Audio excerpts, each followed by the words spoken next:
नमस्कार मित्रांनो, सगळ्यांचे स्वागत माझ्या कॉमन मॅन या यूट्यूब चॅनलवर। मित्रांनो, सध्या फक्त महाराष्ट्रातीलच नव्हे तर संपूर्ण देशातील राजकारण कशा पद्धतीने तापलं आहे। सर्व विरोधी पक्षांची म्हणजे इंडिया आघाडींची काल जी दिल्लीमध्ये निवडणूक आयोगावर निवडणूक आयोगाच्या कार्यालयावर जी एक रॅली झाली किंवा आपण म्हणूयात जो एक मोर्चा झाला, तो मोर्चा सगळ्यांनी बघितला असेल। मतांची चोरी हा मुद्दा सध्या राहुल गांधींनी घेतला आहे। म्हणजे तुम्हाला आठवत असेल की लोकसभेच्या निवडणुकीच्या वेळी राहुल गांधींनी मुद्दा घेतला होता, तो संविधान बदलले जाणार आहे हा मुद्दा घेऊन ते निवडणुकीच्या रिंगणात गेले होते। सध्या मोठ्या निवडणुका नाहीत, पण स्थानिक स्वराज्य संस्थांच्या निवडणुका आहेतच। तसंच कसंही करून भारतीय जनता पार्टीचं सरकार खाली खेचलं पाहिजे, सरकारबद्दल जनतेमध्ये असंतोष निर्माण झाला पाहिजे, ही भूमिका असतेच। म्हणजे प्रत्येक सरकारच्या वेळी विरोधी पक्षाची अशीच भूमिका असते। त्यामुळे त्या भूमिकेला धरून राहुल गांधी हे सगळं करतायत असं अनेकांना वाटतं। आता खरोखर मतांची चोरी झाली का, तर माझं म्हणणं आहे की होय, मतदार याद्यांमध्ये बराच गोंधळ आहे, बरीच गडबड आहे। आणि ते बिहारच्या निवडणुकीच्या निमित्ताने जी काही बिहारच्या याद्या अपडेट करण्यात आल्या, त्यात आपल्या लक्षात आलं जवळजवळ 65 लाख नावं एकतर डबल आलेली आहेत, नकली आहेत, ती माणसं उपस्थित नाहीत, अशा अनेक बाबी त्यात समोर आलेल्या आहेत। आणि तसंच राहुल गांधींनी अभ्यास करून तो मुद्दा पुढे आणलाय आणि मतांची चोरी झाली असं त्यांचं म्हणणं आहे। त्याचवेळी शरद पवार, ज्यांना जाणते नेते, मी जाणता राजा नाही म्हणणार, जाणते नेते म्हणेन, कारण जाणता राजा 4 वेळा निवडून आला, मात्र मुख्यमंत्री होऊन देखील एकदाही पूर्ण काळ करू शकला नाही मुख्यमंत्री पदाचे 5 वर्ष।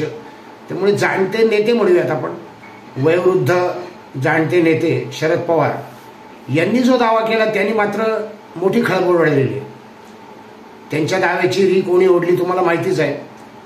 शरद पवार यांनी दावा केला की लोकसभेच्या आणि विधानसभेच्या निवडणुकीच्या आधी, म्हणजे त्यांनी विधानसभेत सांगितलं की माझ्याकडे 2 माणसे आली होती आणि त्यांनी 160 जागा मिळवून देतो असा दावा केला होता।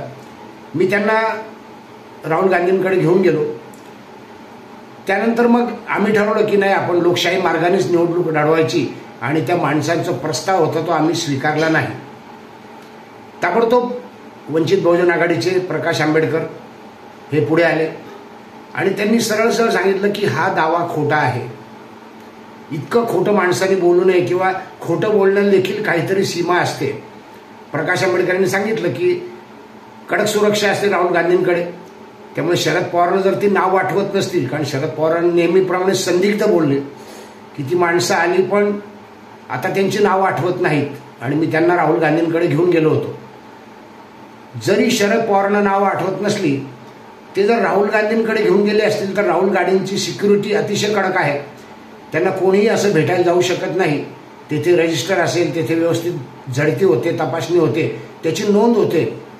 त्यामुळे शरद पवारांनी राहुल गांधींचं रजिस्टर तपासलं तर ती नावं त्यांना कळू शकतील, आणि तसा काही काँग्रेसकडून खुलासा आलेला नाहीये। त्यामुळं हे साफ खोटं आहे। आता प्रकाश आंबेडकर इतके आक्रमक अचानक का झाले? म्हणजे प्रकाश आंबेडकर तसंही खोटा जिथे मुद्दा असेल तिथे बोलतातच। मग ते कोणताही पक्ष असो, कोणताही नेता असो, जिथे चूक आहे, जिथे खोटं आहे, तिथे प्रकाश आंबेडकर बोलतात, हे आपल्या सगळ्यांना माहिती आहे। शरद पवारांचा मुद्दा लगेच आपले संजय राऊत त्यांनी उचलला आणि सांगितलं आमच्याकडे पण आली होती, उद्धवजींकडे पण ती 2 माणसे आली होती। आता ही 2 माणसे कोण, असा सध्या शोध सुरू आहे। पण तुम्हाला माहिती असेल, कारण आता पूर्वीच्या काळी इंटरनेट नव्हतं। ज्यावेळी काँग्रेसची राजवट सुरू होती त्यावेळी हातात मोबाईल नव्हते प्रत्येक हातात। आता सगळीकडे गुगल सर्च करता येतं, सगळीकडे अपडेट्स घेता येतात। राजकारणासंदर्भात असेल, विज्ञानासंदर्भात असेल, आंतरराष्ट्रीय राजकारणासंदर्भात असेल, सगळी माहिती घेता येते।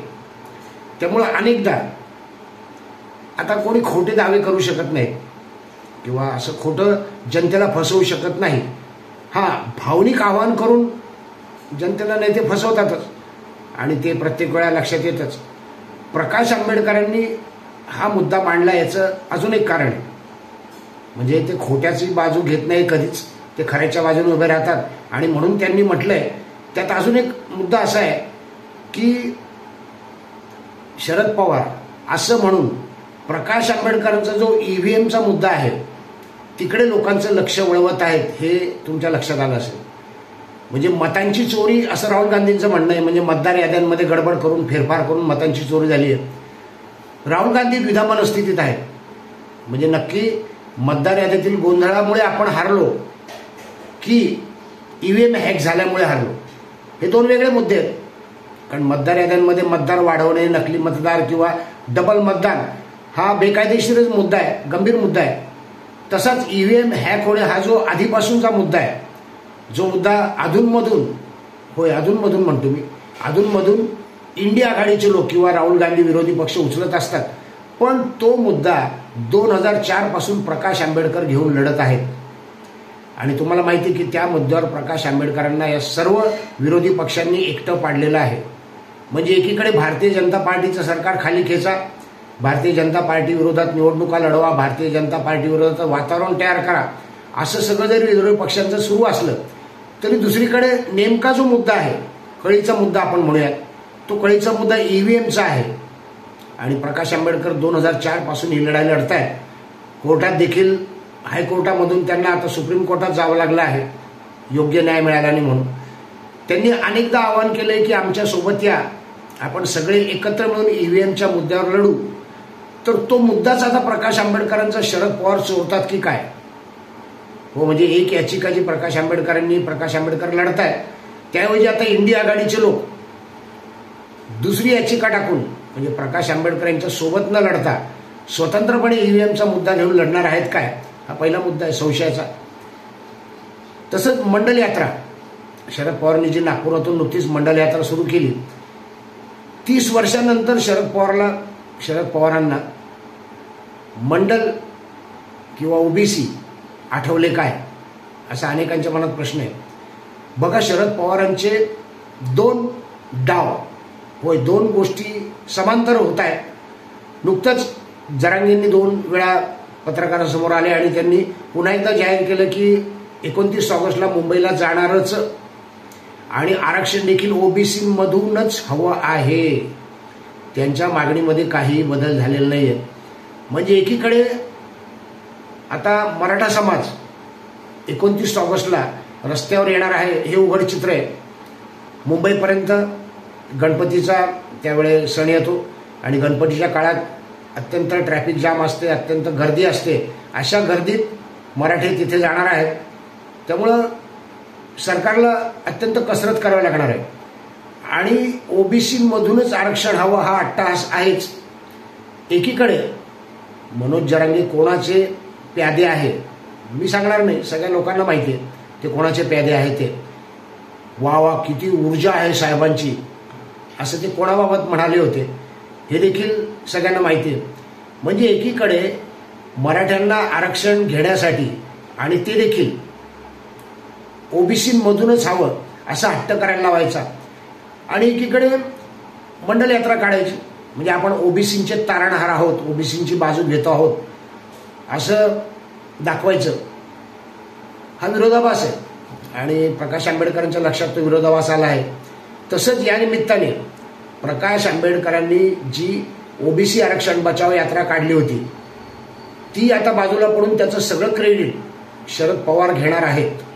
म्हणजे वंचित बहुजन आघाडीला संपवायचाच हा एक प्रकारे डाव आहे असं माझं मत आहे की वंचित बहुजन आघाडी जी काही संघर्ष करते आहे, जनतेचे मुद्दे घेऊन न्यायालयात लढते आहे आणि आता नुकताच सोमनाथ सूर्यवंशी याच्या बाबतीत विजय देखील मिळालेला आहे. वंचित बहुजन आघाडीला प्रकाश आंबेडकर स्वतः कोर्टात उभे राहिले होते. तर वंचितकडे असलेली ओबीसींची मते खेचून घेण्यासाठी, वंचितला एकटं पाडण्यासाठी हे सुरू आहे काय, असा माझ्या मनात संशय आहे. आणि प्रकाश आंबेडकर जे बोलले ते अगदी खरं आहे की ती 2 माणसे अशी कोणीही कोणाकडे जाऊ शकत नाही ज्यांची नावाची नोंद नाही. एकीकडे शरद पवार म्हणतात त्यांची स्मरणशक्ती खूप चांगली आहे असं लोक सांगतात आणि अशा वेळेला त्या माणसांची नावं आठवत नाही. आणि इतका गंभीर मुद्दा असताना शरद पवार यांच्यासारखा ज्येष्ठ नेता त्याच वेळी पोलिसात तक्रार का करत नाही, त्या व्यक्तींना पकडून का देत नाही, हा देखील एक प्रश्नाचा भाग आहे, हे देखील प्रश्नचिन्ह आहेच. तर प्रकाश आंबेडकर आक्रमक होण्याचं मुख्य कारण तेच आहे. आता ती दोन माणसे कोण होती यावर मी एक विचार केला, त्या मला लक्षात ती दोन माणसे नव्हती, ती मुद्दे होते दोन. म्हणजे निवडणुकींच्या वेळेला जनतेच्या मनातले, जनतेला आस्था वाटणारे मुद्दे उचलावे लागतात आणि भारतीय जनता पार्टी त्याच्यात वाकबगार आहे. म्हणजे देशप्रेम हा पहिला मुद्दा. त्यांनी जे काही पूर्वी ऑपरेशन केलेले आहेत, पाकिस्तान विरोधात जे काही स्ट्राईक केलेले आहेत, एअर स्ट्राईक केला होता, सर्जिकल स्ट्राईक केला होता, ते मुद्दे होते देशप्रेमाचेच, की आपला देश सुरक्षित ठेवावा याच्याकरता अतिरेक्यांचा बिमोड झाला पाहिजे म्हणून तो एक मुद्दा होता. आणि दुसरा मुद्दा भारतीय जनता पार्टीचा हिंदुत्वाचा. म्हणजे हे दोन मुद्दे आहेत आणि हे दोन मुद्दे बीजेपीसाठी दोन माणसं आहेत. या दोन मुद्द्यांच्या जोरावरच भारतीय जनता पार्टी निवडून येते आहे. आणि नेमके ते मुद्दे अजून लक्षात येत नाही विरोधी पक्षांचा, कारण त्यांनी ऑपरेशनवर देखील, म्हणजे जे काही सर्जिकल स्ट्राईक झाला होता, एअर स्ट्राईक झाला होता, त्यावर देखील, लष्करावर देखील प्रश्नचिन्ह त्यांनी उपस्थित केले होते. आणि त्यामुळे स्वाभाविक आहे की भारतीय जनता दूर गेली. आता प्रकाश आंबेडकर हे आक्रमक होण्याचं हे एकमेव कारण आहे. आणि सगळ्या आंबेडकरवाद्यांनी पुन्हा एकदा, मी सांगतो, मागच्या व्हिडिओत सांगितलं होतं, मी प्रत्येक व्हिडिओत सांगतो की प्रकाश आंबेडकरांना संपवण्याचं षडयंत्र सर्वच पक्षांकडून सुरू आहे, ज्यामध्ये प्रकाश आंबेडकर सापनाथ आणि नागनाथ म्हणतातच भारतीय जनता पार्टीला आणि काँग्रेसला. हे सगळे पक्ष एकत्र येऊन वेगळे मुद्दे लढत आहेत, पण सगळ्यांचा हेतू एकच आहे की प्रकाश आंबेडकर यांचं राजकारण संपवायचं. आणि भारतरत्न डॉक्टर बाबासाहेब आंबेडकर यांची देखील ॲलर्जी होतीच काँग्रेसला, त्यावेळी बीजेपी नव्हती. पण आता ही लढाई गंभीर झालेली आहे. ओबीसी समाज प्रकाश आंबेडकर यांच्या पाठीशी जो उभा आहे, ओबीसी आरक्षण वाचवा यात्रा काढल्यामुळे, तो समाज पुन्हा शरद पवार स्वतःकडे खेचून घेण्याचा प्रयत्न करत आहेत. आणि प्रकाश आंबेडकर जे काही बोलले ते खरं आहे की शरद पवार खोटं बोलत आहेत, कारण अशी दोन माणसं उघड उघड कोणाकडे जाऊ शकत नाही. तसंच ईव्हीएमचा मुद्दा, मी सांगितलं तसं की ईव्हीएमच्या मुद्द्याकडे आता शरद पवार वळवत आहेत त्या दोन माणसांच्या निमित्ताने इंडिया आघाडीला. जो मुद्दा प्रकाश आंबेडकर घेऊन आधीच लढतायत त्याचं क्रेडिट देखील शरद पवार घेऊ इच्छित आहेत.